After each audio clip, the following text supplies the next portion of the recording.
Welcome and thank you for joining us for the announcement of our winners for the Flatten the Curve hack.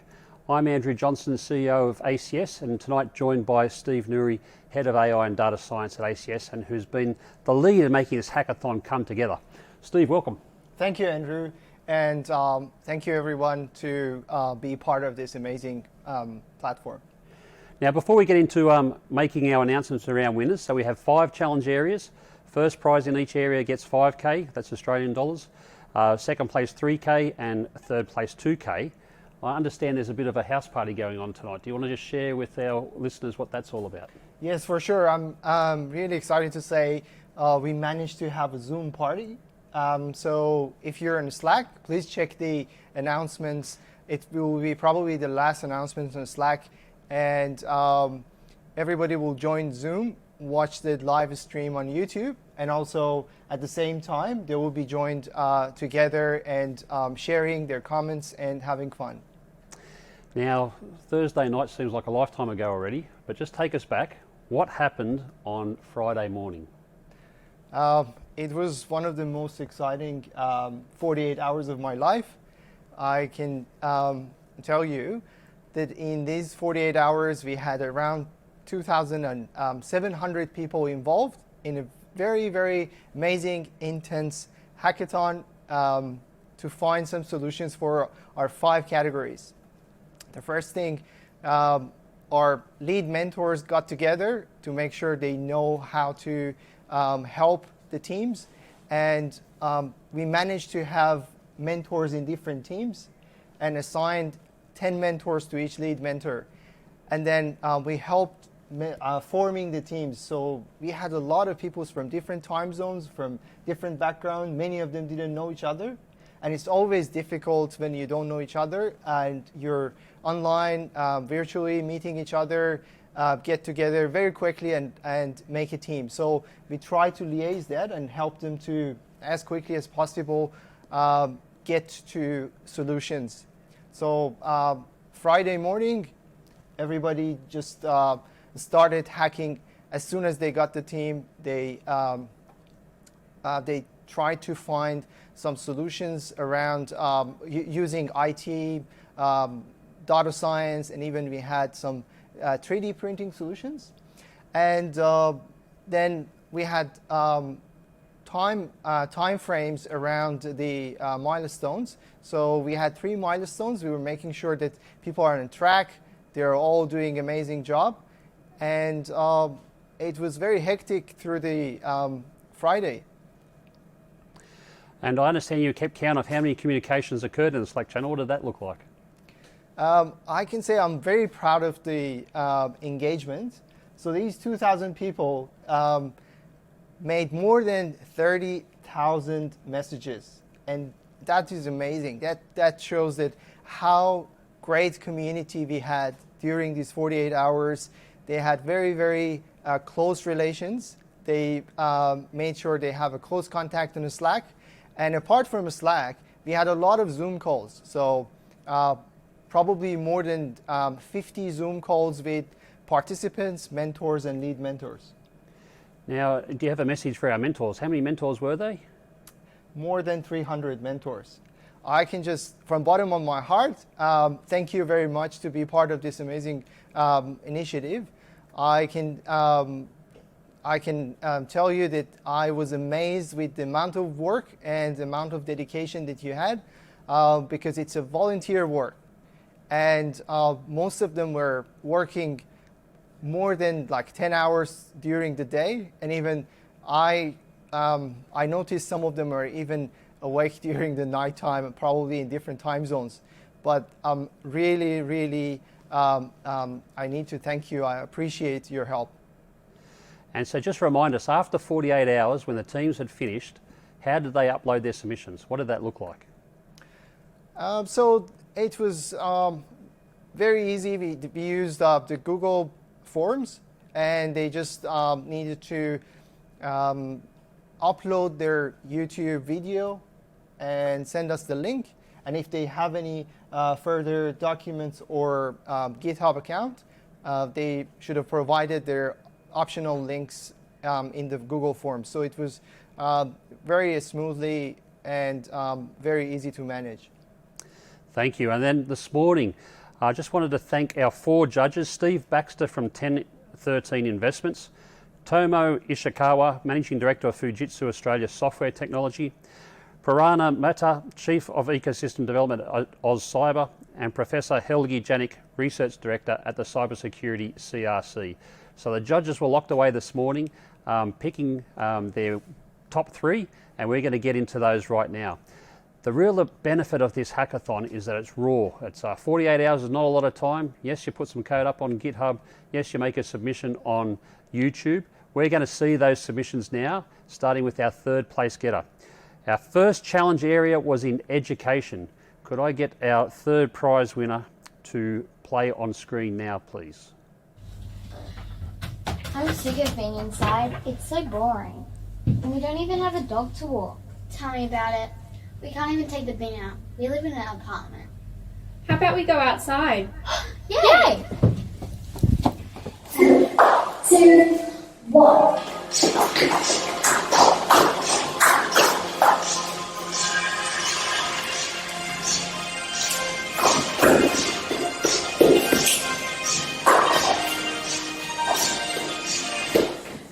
Okay, we're ready.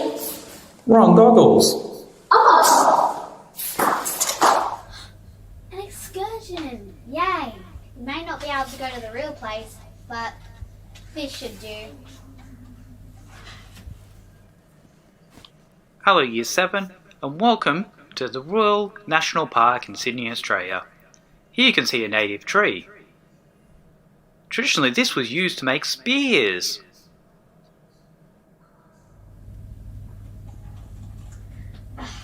Now time to get back to the rest of my work. How come I have to do work and you get to play games? I'm not playing games, I'm on Class Party. Presenting Class Party for ISO Kids. 1.5 billion students have to remotely learn due to COVID-19, and whilst most of them have online classes, many students are struggling to complete tasks online and lacking their normal social interactions. Major video conference apps have had safety issues with so many students subtly using their apps. We have designed a virtual classroom that is a portal to Google Classroom. This is a more interactive and beneficial version. It includes features that help children feel as if they're at school. The website is linked to Google Classroom, so other children or teachers in the class can still use the classic version. Class Party uses student webcams to generate avatars in a style like Bitmoji or emoji and shares with the class. We protect children by having no student video stream of the real faces and surroundings being sent away from their own device. Teachers can either share their real video feed or use augmented Bitmojis like the students. Classmates can see other students' Bitmojis talking in the classroom, walk around the virtual playground and have breakout conversations, just like a game. Class Party features both virtual reality and augmented reality. Students can make and wear cardboard goggles to see their teachers in their living rooms or go on excursions with live tour guides, where they can see their classmates' Bitmojis walking alongside them and ask questions to the tour guide. Locations could be anywhere, like farms, museums, and wonders all over the world. Got isolation, frustration, try Class Party. So congratulations to the Hacklings for 3rd prize in the Education Challenge. I think all parents and schools understand the challenge in the current environment. We're not really sure how long our kids will be staying at home and studying, and how can we bring that real social life interaction, what you expect from attending class every day, to life using technology. We're now going to play 2nd prize. Thank you. Good evening. We'd like to take this opportunity to talk to you about what we believe will be a solution to address the unprecedented global spread of COVID-19 virus has affected every industry and person on our planet and has disrupted the way education is delivered. In the current environment, students have been instructed to continue their normal class-based education, but from their homes in a remote education capacity. Whilst there are a range of education service facilities available to students, the access to these resources is either limited or fragmented across a number of service providers. SkyCap is here to solve this problem. So we believe that as part of this exercise, there's a range of different challenges that the students will be faced with, including things like transparency, low levels of engagement, the loss of productivity, minimal progress tracking, reduction in their numeracy and literacy grades, and also the visibility by the parents of what it is that they're actually doing. As you can see, the impact is significant across Australia. SkyCap can address this problem. Our Sky School solution aggregates disparate and silo applications, brings them into one centralised, secure and trusted platform utilising best-of-breed enterprise-grade technologies. Some of the benefits that we believe our solution will provide includes adaptive. It's fully adaptive and can be run across a range of different student groups. It's highly flexible. It'll provide a single source of truth for ongoing unification of data. It'll match skills of teachers with students. It'll fast track teacher availability of students as required. It'll create new job opportunities, we believe, in the education sector. It'll create an enormous amount of reusable contents and data that can be used for future. The solution will be completely interoperable, and it's compliant and secure. And also, it'll produce a myriad of report cards to improve learning outcomes. We believe the solution is fully extensible. This is just a graphical representation of how far we believe the solution can go. So really, the students will be greeted with a single pane of glass view of all their activities, assessments, and as well as view recommendations, which is powered by an artificial intelligence as part of the solution. The students will have access to a virtual playground, which will take them into programs like Roblox, which is a very popular student game. Students can also check physical steps that they have taken via their connected health device, and as a Fitbit device, for argument's sake. And there's also a chatbot service which is available to students for first level educational support.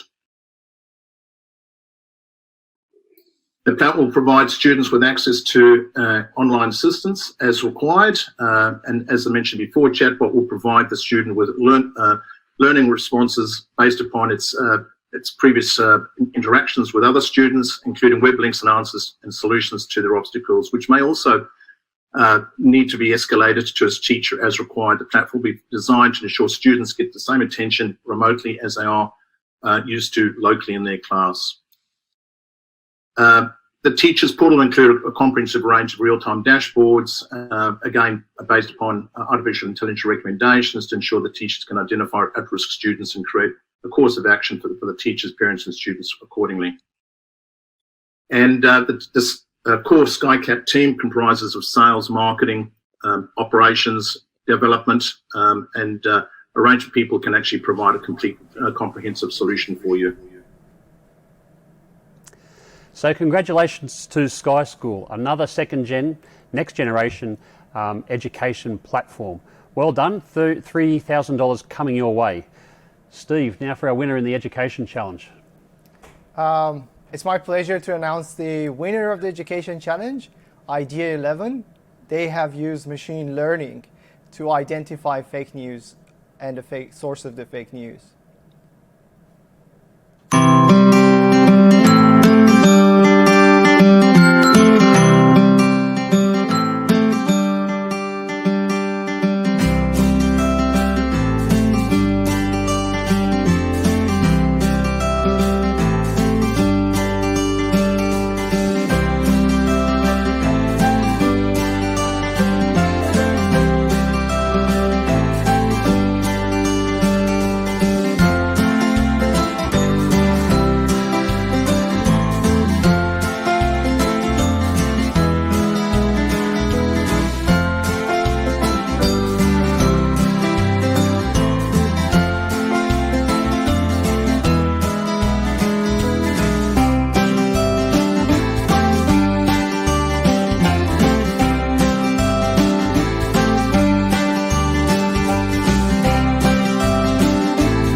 So congratulations to our teams in the Education Challenge.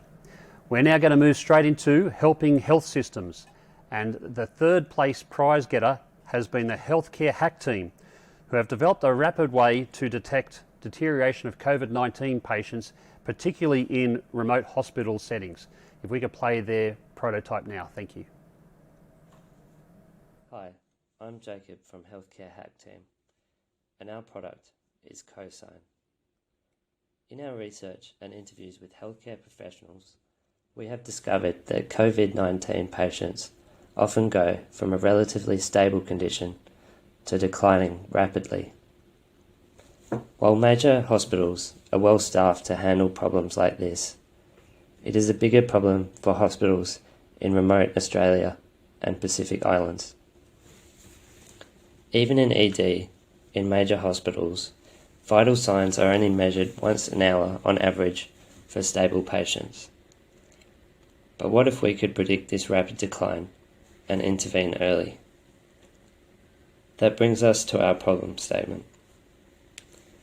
A way to predict rapid deterioration of COVID-19 patients in remote hospital settings to improve patient outcomes through early intervention. Our solution is to leverage off existing devices like this oximeter ring to continuously measure oxygen saturation and heart rate of COVID patients. By statistically analysing this data, we will be able to predict when a patient will rapidly decline and notify nurses via our dashboard on their phones or ward monitors. Our solution will save patient lives, enable nurses to provide better care, and allow hospitals to utilise their resources more effectively. To provide the greatest social impact, we will put our product into hospitals in remote Australia and Pacific Islands using government funding, where healthcare systems are under-resourced. We will also sell our product into major Australian hospitals with a subscription model app and hardware provided at cost price. Thanks for listening.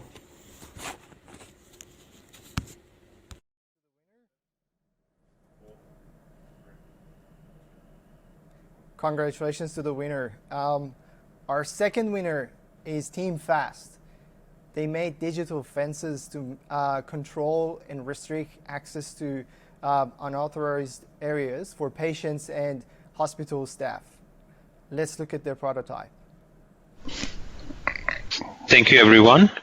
I would like to introduce our team. We are Team Fast from Fujitsu, and the challenge we worked on for the hackathon is applicable for two areas: helping health systems and how to improve safety. Size and place of contamination are various and changing dynamically depending upon the situation, just like COVID-19. So a flexible solution is required in the hospital and other areas, which will allow us to restrict the movement of infected patients and other people flow, providing a much better control and reducing the risk of spreading the contamination. Organizations like hospitals use a number of techniques to restrict the movement of people, such as installing physical fences, sharing the rules of restriction among all of the staff and patients. These solutions are inflexible and very expensive. If you go to the next slide, our solution is called Digital Fence, which will allow us to restrict staff and patient flow to a designated area. With this, we can minimize the risk of having unnecessary interaction between infected patients and others. Digital fences monitor gates, doorways, and thoroughfares. Fences are highly portable and can be set up anywhere in a few minutes. It can monitor many people's movements simultaneously, and if an unauthorized person passes a post or a gate will make an alert sound and trigger an alarm at the central hub. Some of the unique features of our digital fence is its simplicity and flexibility. Its use of proven and readily available technology at a very affordable cost makes it very attractive. Controlling software will receive notification from an RFID reader which can be placed on the patients as well as visitors about a location of that person, and if they are moving towards a digitally fenced zone, an alert is sent via the nearest gate to them. Similarly, if they are supposed to stay within a zone, they are alerted if they are about to step out of the designated zone, thereby providing a much better control on the movement of people. The fenced area can be easily changed by moving gates to reduce or increase the area which needs to be fenced off.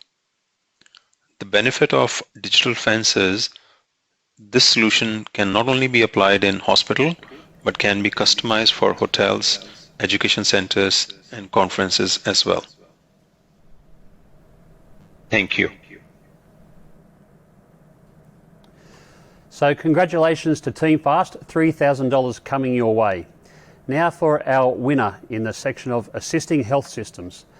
It's a really good problem to be solved. I think right now, if you go into a healthcare clinic or into a hospital, we still have that situation where you're being passed a manual form to complete your details. You might have some electrical tape on the floor trying to reinforce social distancing, but very hard to do in an environment that has lots and lots of people. So without anything further to do, I would like to congratulate In It to Win It and show their prototype now.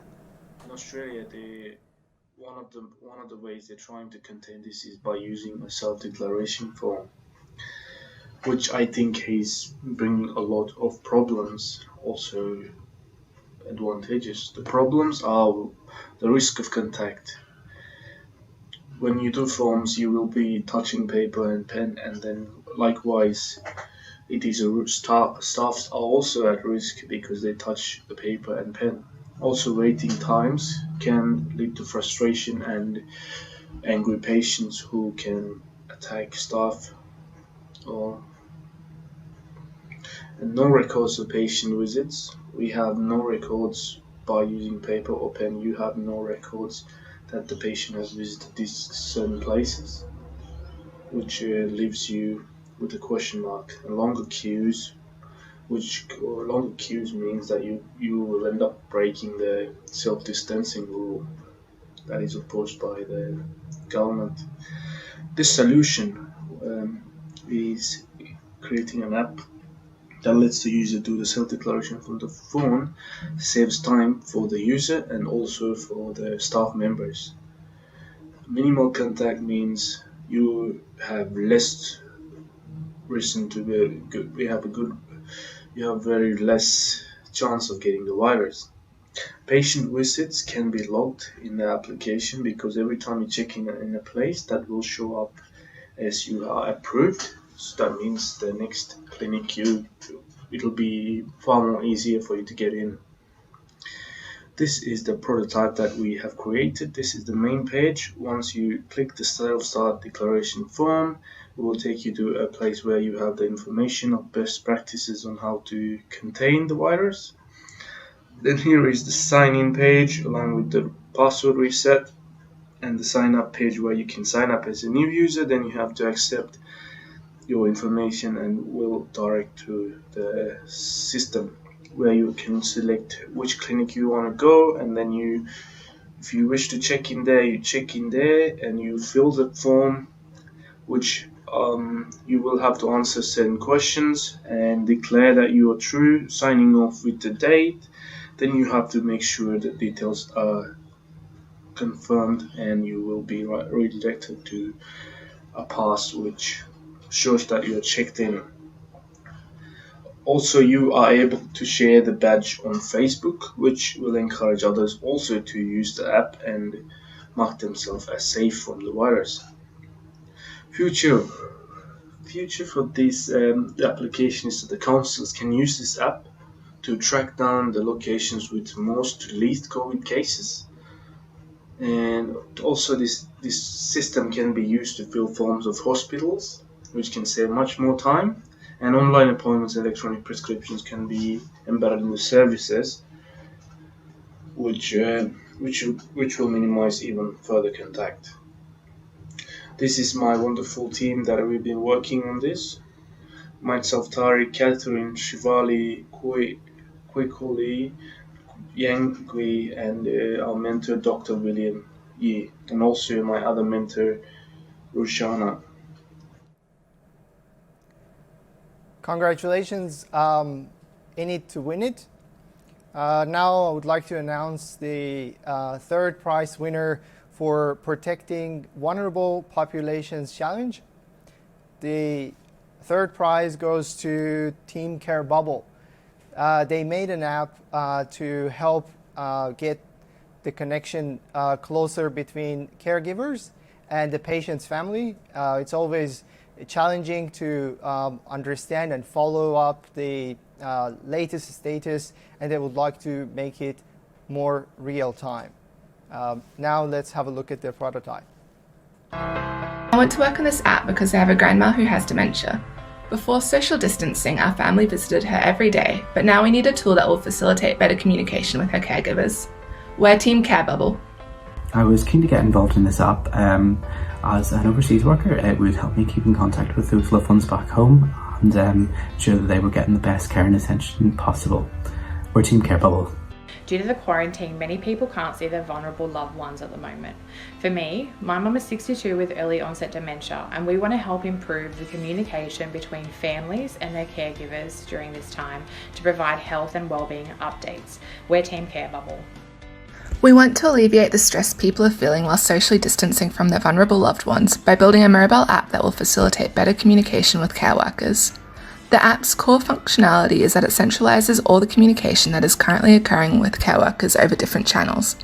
It will display everything in a single feed connected to the patient's profile that both the caregiver and family members can scroll and post to.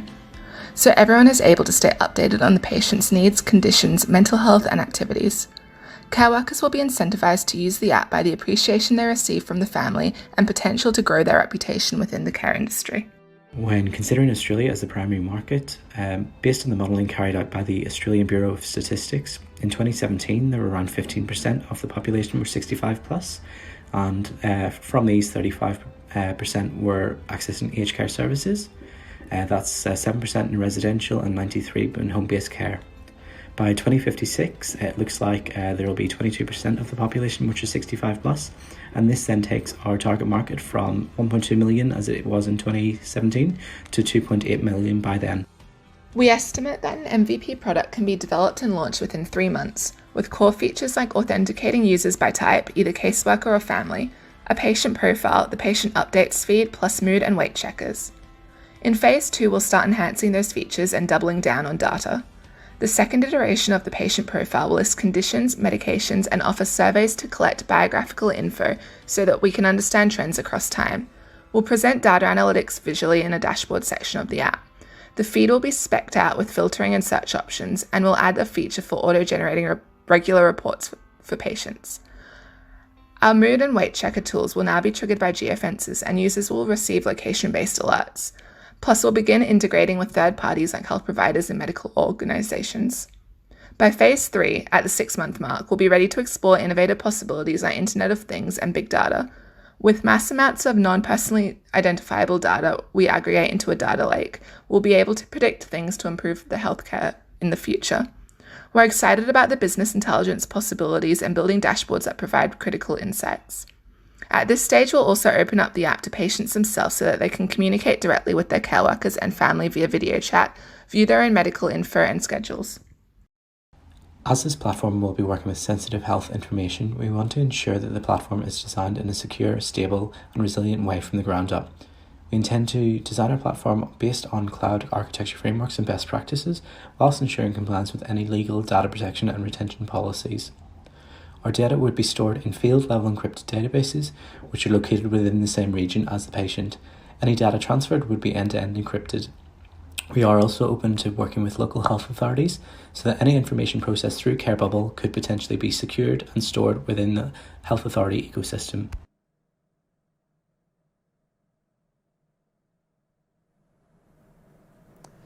So congratulations to CareBubble, our third place getter.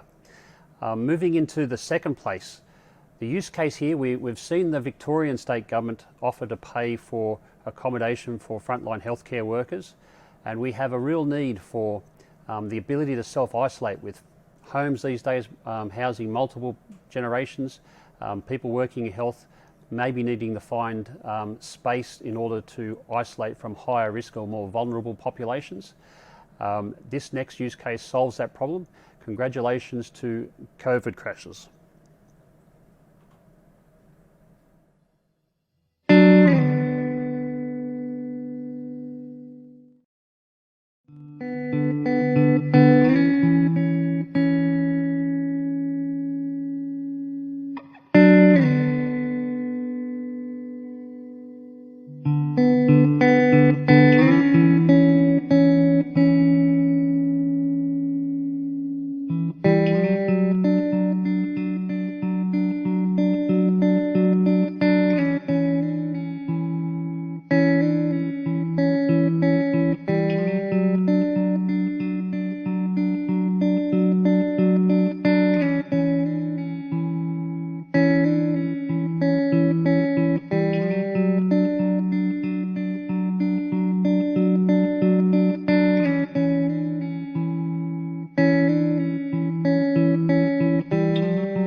Congratulations to COVID Crashers.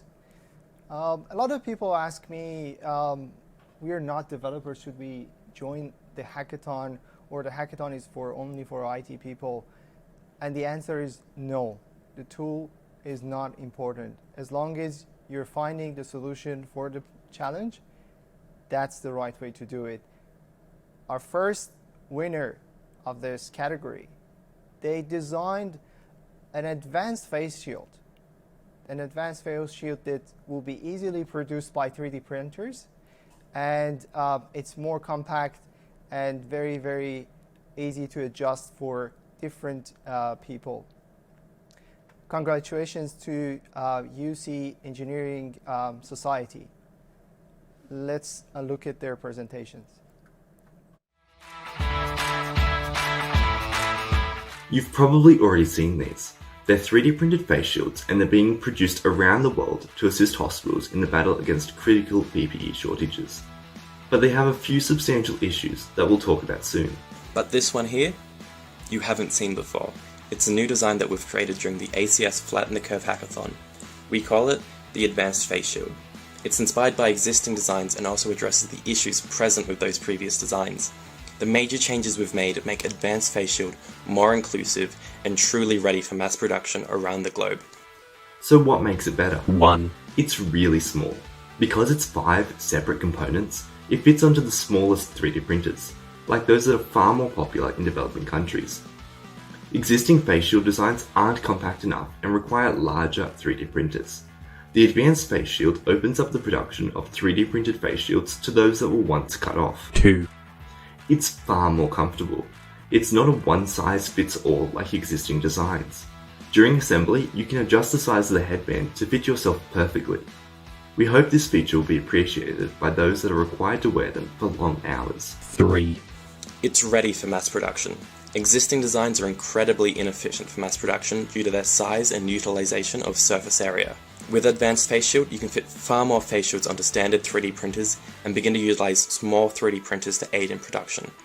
The slotted version of the face shield is also compatible with laser cutters, enabling them to be made in under 1 minute. Our new designs can be manufactured as fast as possible without sacrificing strength. So we've made mass production as easy as possible to do. 4. It's cross-compatible. The same style of clear plastic sheeting is used as existing designs. This makes switching over to Advanced Face Shield or printing both new and old designs in parallel an extremely easy thing to do. And 5. It's ready for the world. We've designed a variety of different versions to meet a range of international hole punch size standards. We've also created versions that are assembled in different ways, depending on the hardware that happens to be available. For example, the base version is assembled using M3 screws, though other versions are available that slot together and are held tightly in place using glue. These things go a long way in opening up 3D printed face shields to those who desperately need them around the globe right now. This project isn't about creating something completely new, it's about refining a product that already exists by creating something that's easier to mass produce, that opens up production to those who were once cut off, and that has a more inclusive design. Thank you. The next steps are to get medical professionals to approve our new design, publish all CAD files freely online, and to begin production in our community. Thank you.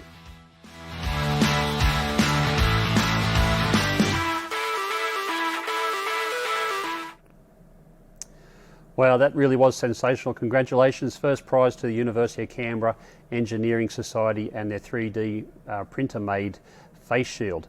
We're now moving on to our next challenge, which is the future of work.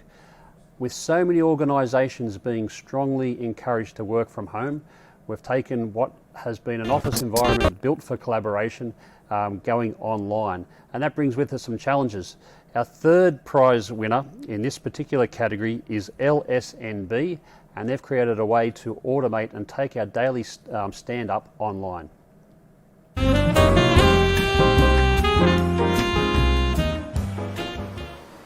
Hi everyone, this is Tim. I'm going to do a quick video demo of our project, an Agile stand-up tool. Basically, the idea is, as the COVID-19 pandemic going on, many companies have started to work from home to keep their business running, and many teams are doing daily stand-ups, whether they are technical teams or non-technical teams, to catch up with each other. But there might be some issues, like the network issues or accents. The team members may lose each other during the stand-ups, which make this communication approach inefficient. Thus, we came up with this solution.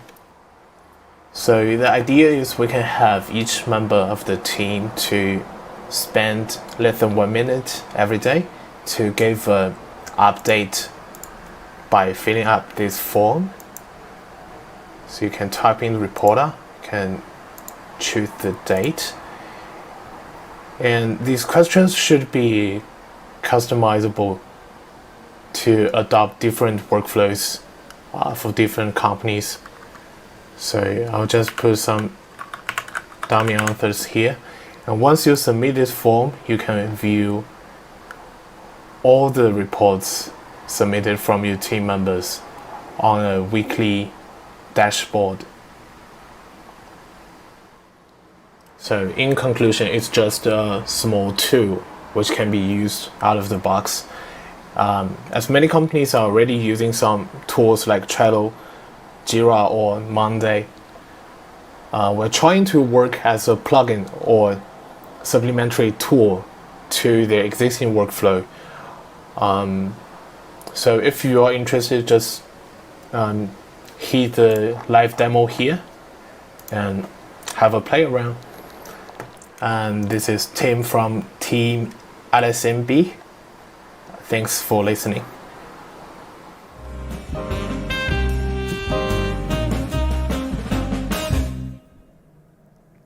Congratulations to the Team LSMB, the third prize winner. Now it's time to announce the second prize winner. The second prize winner, Back to Life, they made an app to help collect data, real-time data from people, to assess real-time data and collect them to understand for decision making, to understand exactly how they can come up with the real way to assess their personal data. Let's look at their video. Back to Life. Helping the working community get back to normal. Helping the community restore faith in the environment. Just like that, we've lost our sense of freedom. The freedom to roam our now empty streets. For our children to swing in playgrounds. Markets are closed, restaurants bare, and the thought of interacting in public is met with fear. Yet we all adjust in our own way. We are a diverse team weaving a solution in 48 hours to help people get back to normal lives. Jeremy has a medical background with 20 years experience in safety, health and environmental management systems and standardization development. Carl is a psychologist who works with children and families and understands stresses this time has. Martin is a software developer with a range of expertise. Communities need assurance that they are working in a society with good hygiene measures that are appropriate to current risk levels.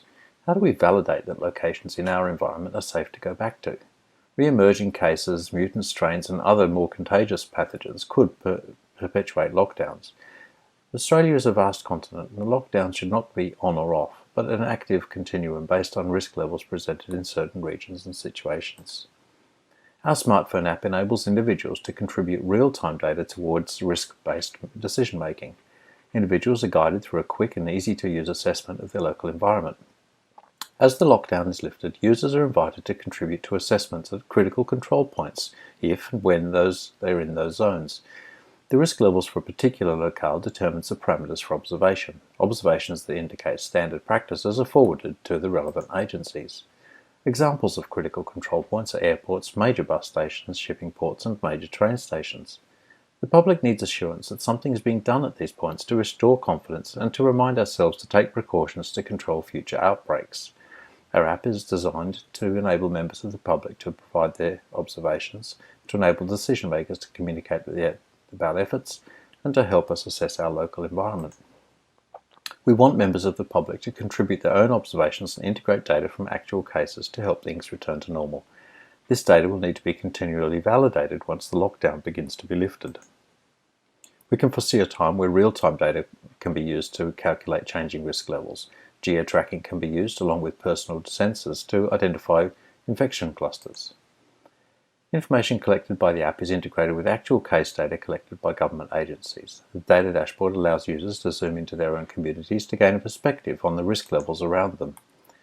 Geolocation data can be captured in an opt-in basis with a choice of how often it is captured. Users can voluntarily release this data should they be tested positive. It's important as people can remain asymptomatic, but the infection phase can last 2 weeks. privacy and security of how this data will be handled is paramount for user trust. Back to Life will be ready to integrate data from wearable devices to highlight zones where potential clusters of cases are or have broken out by maintaining real-time oversight of skin temperature data, for example. We've had some challenging problems to think about, for example, how to promote engagement among the public to contribute observations at critical control points. We'll need endorsement and sponsorship from various safety and standards organisations. There are other apps that crowdsource data but do not have the same application as Back to Life. Back to Life supports hygiene and safety responses in a pandemic or crisis. Our app provides knowledge and reassurance now and in the future. It will enhance people's quality of life. It will allow people to make those steps necessary to reintegrate in a world in a safe manner. Let's not just flatten the curve, let's turn around and reverse this boring old lockdown. So congratulations to Back to Life for their second place prize. Now for the winner in this category, Future Work. Really happy for this team. Had a little bit of trouble editing their video, but they finally got through it and got it up. Mentored by the Nandon Deep Tech Incubator down in Anstow in Sydney South. We are hearing a lot now, people starting to turn their mind to what happens next. Australia's done really well to flatten the curve, and Easter was a really important period. But what does it look like coming back to what is open shared workspaces? How will we protect people's health? This particular prototype shows one way where that can be achieved. Thank you.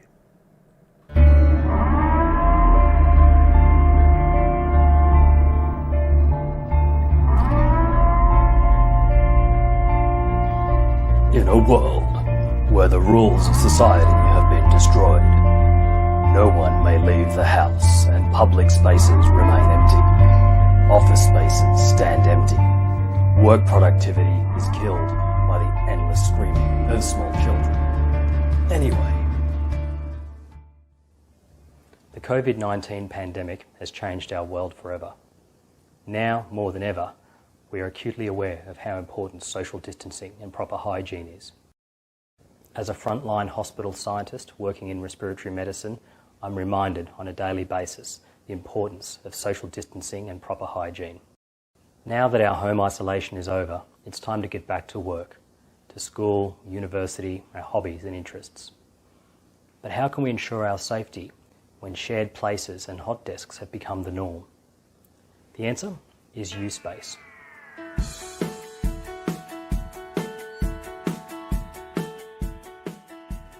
USafe utilises an app which allows you to book a shared desk, a meeting room or other space while maintaining optimal social distancing within that space. When you arrive, you will unlock your workspace via a contactless ID card or swipe of your phone. You'll then be prompted to wipe down your space with the provided alcohol wipes at each workstation.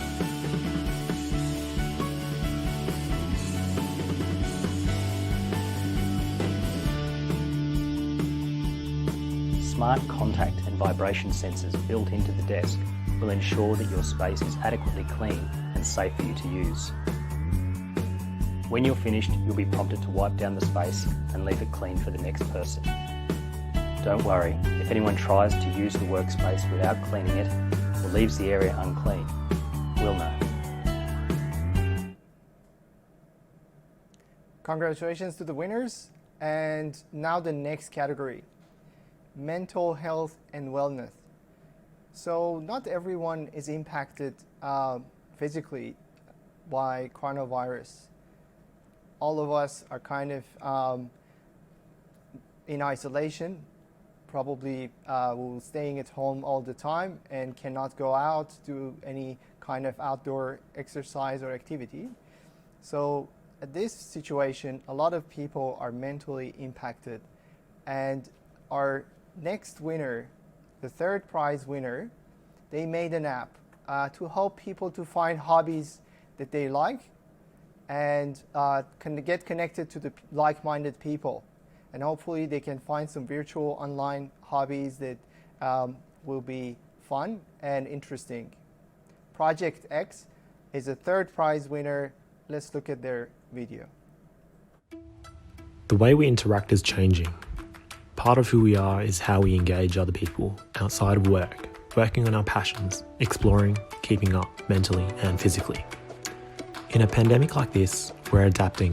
It's an uncertain time, but important we're able to strive together, adapting to social isolation measures and beating boredom and loneliness, which studies have shown to increase the risk of a number of conditions.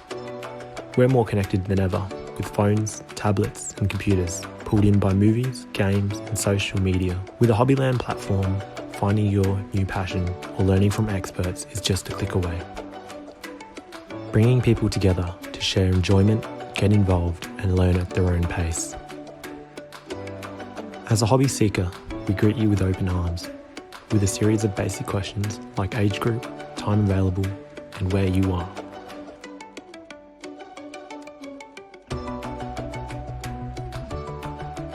We'll start by recommending 3 activities we think you might be interested in. Not for you? That's okay. We've got more activities to explore.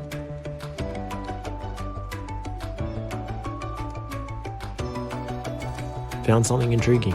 Hop right in. We've sorted our pages to navigate across the basics. Become part of a network, engage with locals or enthusiasts from around the world. Guides, videos, based on your level, whether you're starting off or advancing. Unsure? We'll let you know the tools, equipment and information you might need and the people that you can ask for more information about on how to get started. On the other side, if you're an enthusiast wanting to share your knowledge and offer your expertise, tutoring or lessons, you can enlist yourself and make the most of our platform. Earn a bit of side money. Hobbyland, connecting people through hobbies.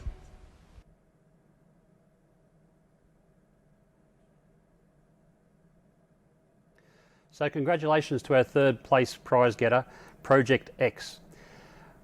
Moving on to our 2nd place, we now live in the most connected society of all times, and yet 1 in 2 people experience loneliness. Exacerbated by staying at home, working from home, that social isolation is a real challenge in today's current environment. Congratulations to Care Bears, and we'll show their prototype now.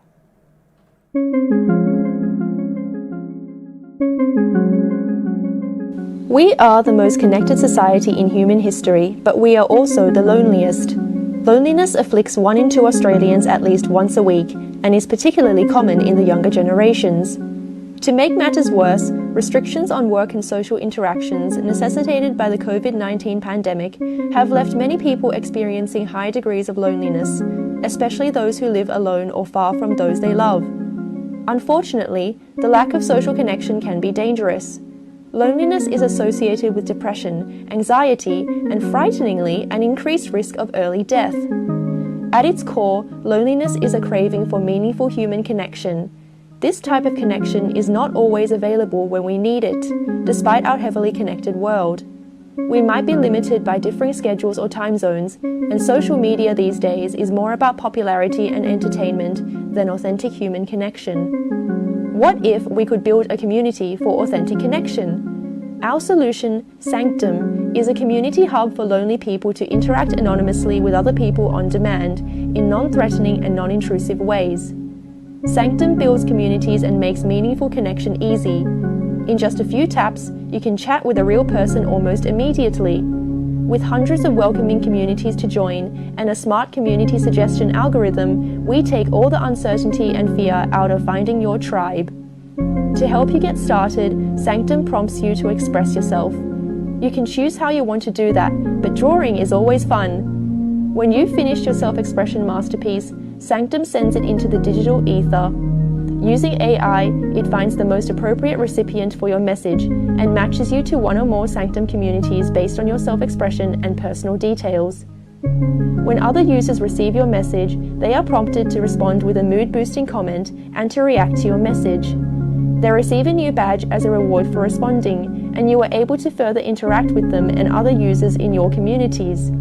If you desire, you can play fun games with community members or participate in community activities like group drawing with a shared canvas. There is also a personal collection of the responses you receive to your messages and a dashboard where you can track your badges and your daily mood. Emotional well-being and authentic connection are now more important than ever. Let us begin to build strong digital communities and help each other through the storms of life. With Sanctum, we can defeat loneliness. Join the movement. Join Sanctum. To find out more about Sanctum, please visit the following URLs to view its documentation and our prototype. Congratulations. Before I announce the winner of our final challenge, I just wanted to encourage our people who are tuning in on YouTube tonight. We have had some great prototypes, some great problem solving and some really big ideas. Get behind them, post comments in the YouTube channel now. Let's draw awareness to some of the great Australian ingenuity being developed in order to solve some of the problems that we're facing now with COVID-19, but also what we're likely to face over the next 3, 6 and 12 months. I do want to recognise our partners. There are 40 of them, so I'm going to take my time to read through them all. They've been very dedicated, provided a lot of mentors to oversee the teams.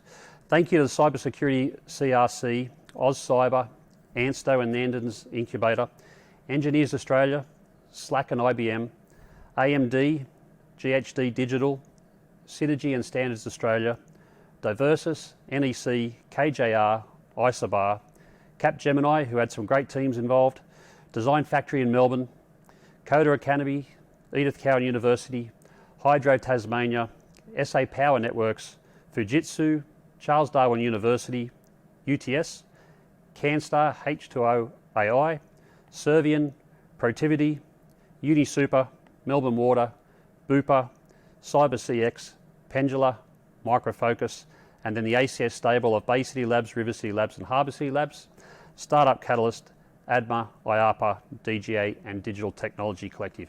It was truly a massive coalition of the willing, so thank you so much for everyone's efforts.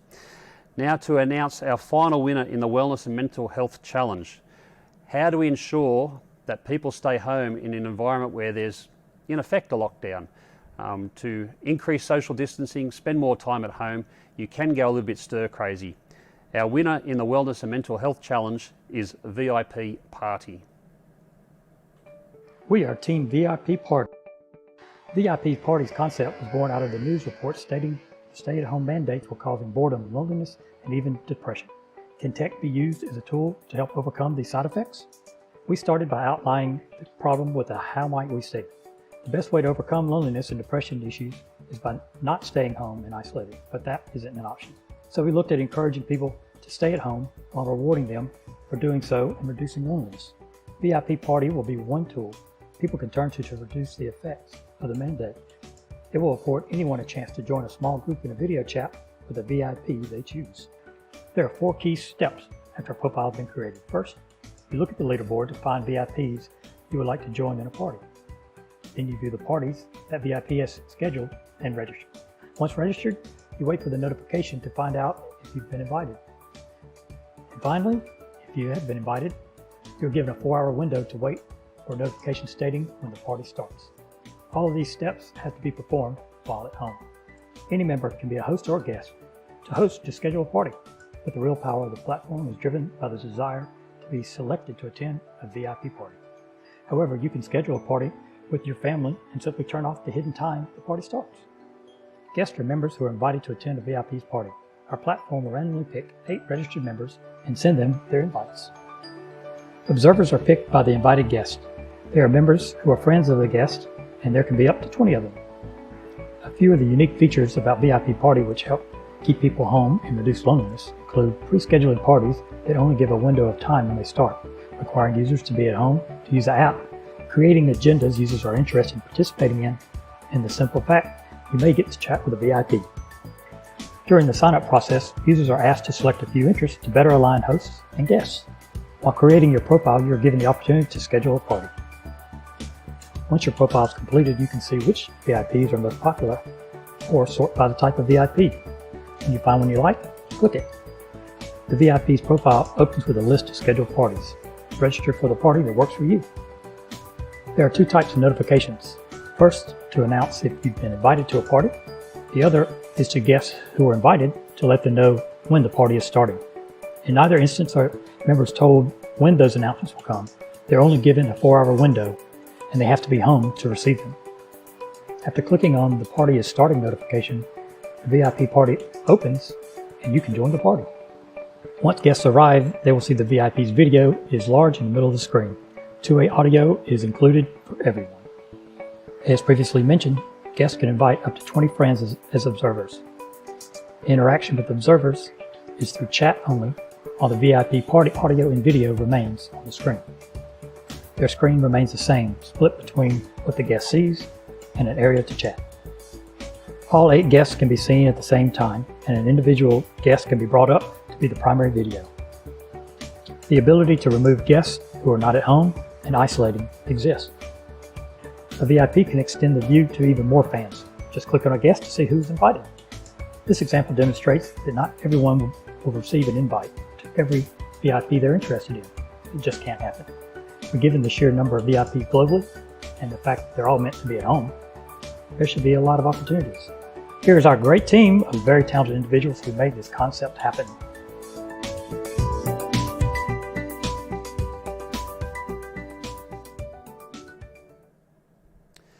So there it is, folks. What a great way to finish. A VIP party winning the Wellness and Mental Health Challenge. That's all we have time for now. I just want to say a big vote of thanks to Steve Nuri for leading this with his team, Kelly Kennedy, Jansen Lim and Jack Shee.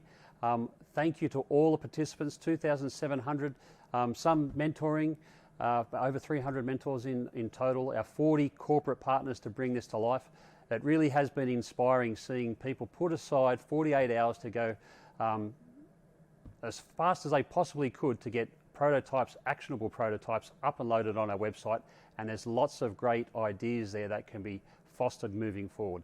So once again, I'd encourage you to continue to use the hashtag Flatten the Curve Hack. Make sure you get behind those products that you think will add the most value to Australia inside the next 3 months, 6 months and 12 months. Let's make sure we get these teams the funding that they need to bring them to life, and we can make a real difference and continue to flatten that curve. Thanks so much for joining us.